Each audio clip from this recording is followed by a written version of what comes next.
Hello, my name is Dr. Rebecca Hapes, and we will be discussing one of the UCD objectives of academic advising. Develop an educational plan that leads to the timely completion of educational goals. Ultimately, the educational plan will serve as a student roadmap as they embark on their educational journey in their academic program and module. In this video, we will discuss the collaborative development, implementation, and modification of educational plans for student use throughout their higher education experience. The educational plan can be thought of like a roadmap in order to assist students through the timely completion of their educational goals. It's necessary to understand first what those goals are and the various routes available so the student is able to finalize their program in a timely manner. With that said, each student's road may look a bit different, and academic advisors should strive to normalize various educational pathways and convey to students that the educational experience is not a one-size-fits-all endeavor. Throughout this video, we'll discuss components of the educational plan that involve assisting students to understand the need for and process of educational planning.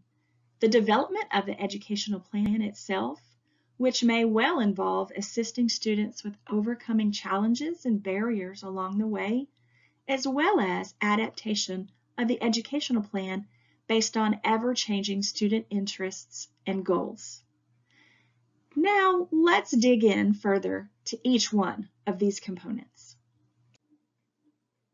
Effective educational planning is essential to helping students achieve their academic and career goals. Academic advisors facilitate this process and guide students in creating a plan of action to achieve their goals. The educational planning process should involve collaboration between students and academic advisors, with both parties being flexible and adapting to the changing student needs, as educational planning should be a continuous and iterative process. Once developed, academic advisors can encourage students to stay accountable to their educational plan by checking in with them. While students are accountable for the completion of the educational plan, the plan itself isn't developed and then set in stone for students, being so rigid they're unable to modify and adapt to changes in interests and goals. In my advising practice, I frequently refer to these sorts of plans as being written in soft stone. Stone because the plan met the program requirements, but soft because it was open to module adjustment and modification based on changing student interests and needs. Developing a successful educational plan requires a strategic and comprehensive approach. This includes encouraging students to start their planning early, beginning planning their educational goals within their first year at the institution. There are a variety of goal-setting strategies that can be utilized, and we'll dig into those in just a bit. But the educational plan should include steps for the accomplishment of goals established. The plan should also consider the future, which would include career aspirations and where the student ultimately sees themselves. It should be strategic with module selection that aligns with program completion requirements and provide a mechanism for ensuring students stay on track, which includes monitoring progress and adjusting the plan as needed. Let's discuss goal setting just a bit, which will be essential within the educational plan process. Many of you may be familiar with any number of goal setting strategies, including SMART goals, which is likely the strategy most individuals are familiar with. This refers to goals being specific, measurable, attainable, relevant, and time-bound.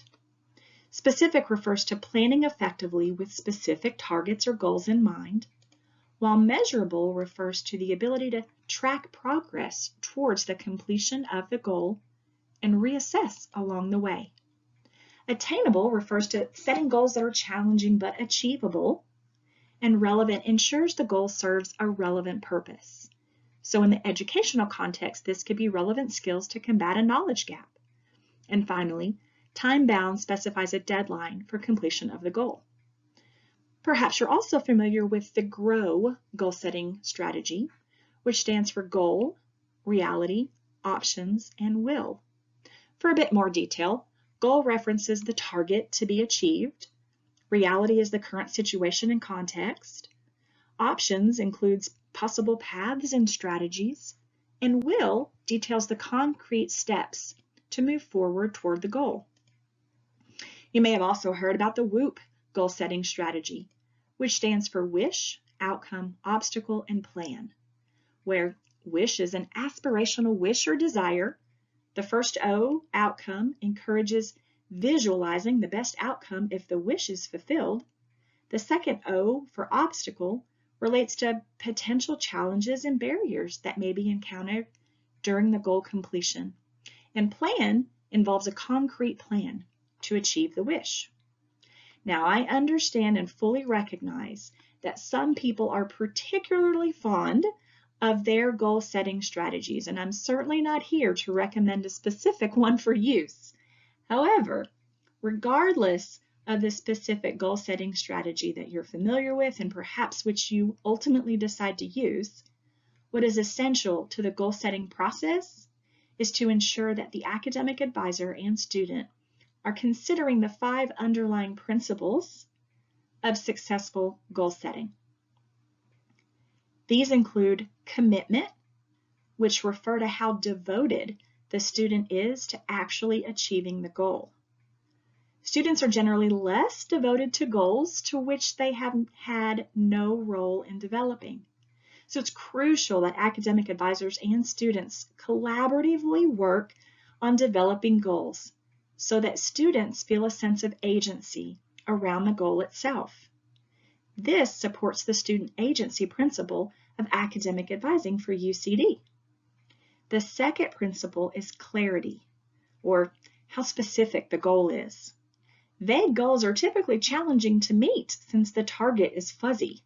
I generally tell students that unless they know where the target is, which enables them to properly aim, they're likely to miss time and time again. Now, challenge deals with the degree of difficulty to achieve that goal. Challenges can be something difficult, but they can also be something regarding as stimulating or an opportunity. I encourage you to work with your students to ensure a growth mindset with respect to their goals, in particular for goals that could be considered stretch goals or other growth opportunities. Now, the fourth principle of complexity deals with the demands of the goal attainment. So I encourage you to consider the idea of chunking with respect to complexity. This enables the goal to be chunked into more manageable pieces, so broken up into smaller tasks. Essentially, you define your big goal, then chunk it down to mini goals, and set those tasks on a recurring basis, daily, weekly, whatever the case may be, that allows you to take regular action towards the fulfillment of that goal. So let me give you a personal example of chunking with respect to a goal. In developing this particular video, I chunked the various tasks associated with its creation into smaller goals. Now, looking at my project list with create video on it was a bit daunting.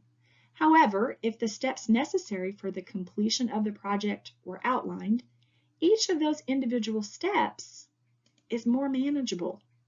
So for me, that looked like create an outline, then create a presentation draft, review for visual appeal, record audio, etc.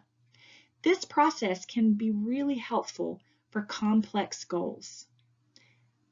Also, if you're working with students who perhaps have perfectionist or procrastination tendencies, the chunking method is really good to get them started and help them to build some momentum.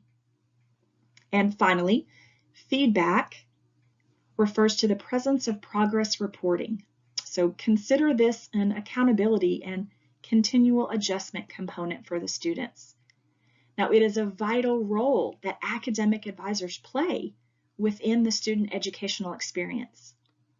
In supporting the culture principle of academic advising for UCD, these practices should assist students with feeling as though the advisor is a safe person for them to have these sorts of conversations with. Reflection and self-assessment are critical components of the creation of a successful educational plan.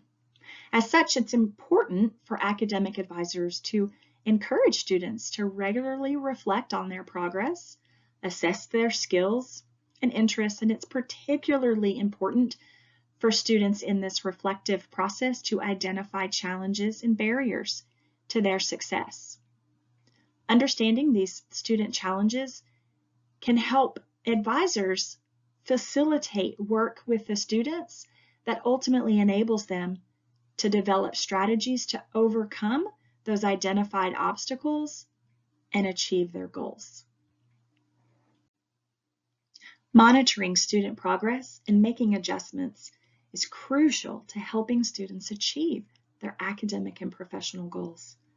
Academic advisors should assess student progress towards those goals, reassess goals as needed, and make adjustments, and provide ongoing support and encouragement. So after advising appointments, I recommend that the meeting be documented, and that documentation include topics covered, signposting provided, action items decided upon for both the advisor and the student.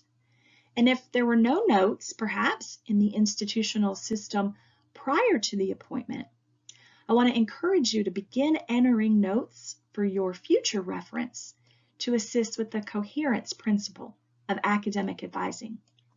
Now, this is a valuable opportunity for your current self to assist your future self, and these notes may also be shared with the student as well to reiterate the items that they needed to complete after the appointment. Academic advisors play a critical role in supporting student success.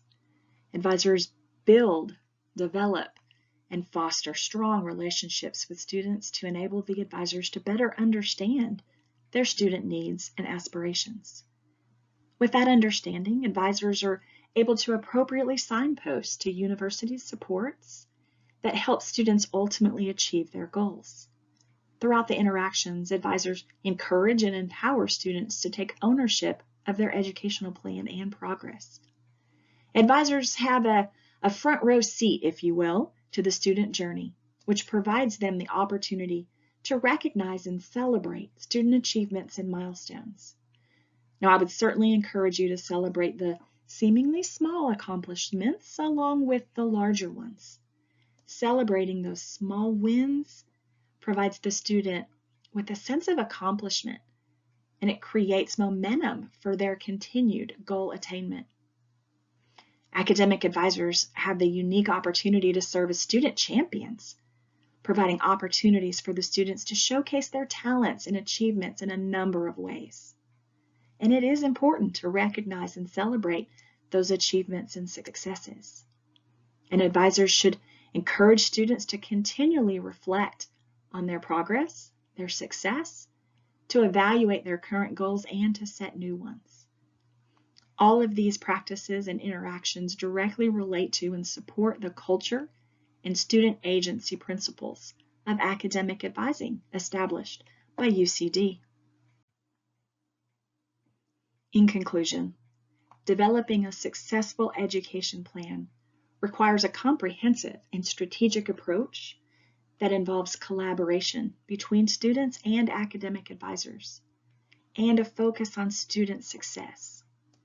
By following the practical steps and approaches outlined in this video, advisors can help students achieve their academic and career goals and succeed in their higher education experience through the development of an educational plan that leads to their timely completion of educational goals.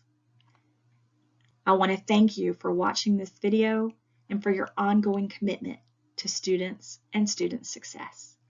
Thank you.